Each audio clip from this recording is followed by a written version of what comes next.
নমস্কাৰ,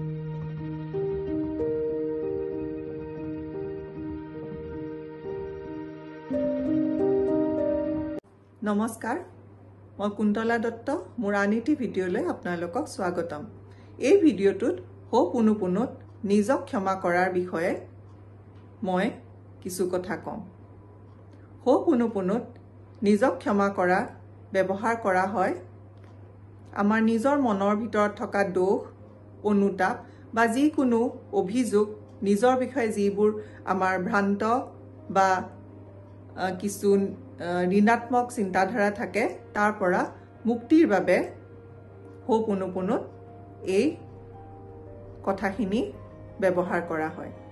নিজক ক্ষমা কৰাৰ অৰ্থ ইয়াতে এইটোৱে যে আমি বিভিন্ন কথাৰ কাৰণে আমি নিজকে বেয়া পাই থাকোঁ, যে এই ঘটনাটো এনেকুৱা নহ'ল হয় যদি মই এইটো নকৰিলোঁ হয়। এনে ধৰণৰ ভাৱবিলাকৰ কাৰণে আমি কেতিয়াও নিজক ক্ষমা কৰিব নোৱাৰোঁ। হোপোনোপোনোত এই নিজক ক্ষমা কৰি দিয়া জৰিয়তে কোৱা হয় যে আপুনি এই ভুলটো স্বীকাৰ কৰি তাক কাৰণে আপুনি নিজকে কোনো দণ্ড নিদি আপুনি মাত্ৰ ক্ষমা আৰু প্ৰেম পঠিয়াইছে, নিজলৈ ক্ষমা আৰু প্ৰেম পঠিয়াইছে। হোপোনোপোনোত নিজক ক্ষমা কৰাৰ অৰ্থ অতি গভীৰ। আমি সকলোকে ক্ষমা কৰি দিব পাৰোঁ, কিন্তু নিজক নোৱাৰোঁ। আমি আমাৰ লগত হোৱা বিভিন্ন ঘটনাৰ কাৰণে আনক যিমান দোষী বুলি ভাবোঁ, নিজক তাতকৈ বেছি দোষী বুলি ভাবোঁ। যিকোনো ঘটনাই এনে লাগে যে মই যদি এইখিনি সময়ত এইটো নকৰিলোঁ হয়, তেতিয়া কিজানি এই ঘটনাটো বা এই অৱস্থাটোৰ সৃষ্টি নহ'ল হয়। সেনেধৰণৰ কথাবিলাকে আমাৰ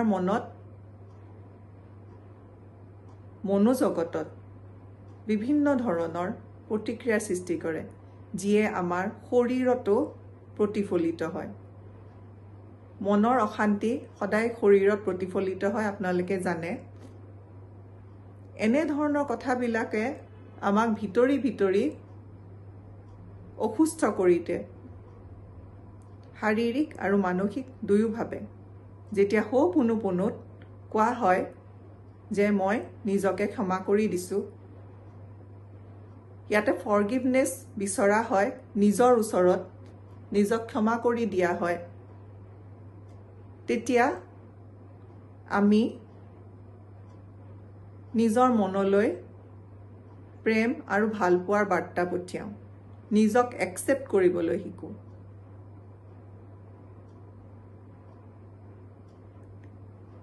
এই নিজক ক্ষমা কৰি দিয়া কথাষাৰ হোপোনোপোনোত ইমান গুৰুত্ব যে ই মনোবৈজ্ঞানিক দৃষ্টিকোণৰ পৰাও সিমানেই গুৰুত্ব।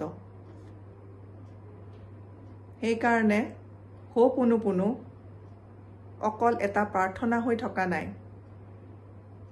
ই বৰ্তমান আমাৰ যিমানবোৰ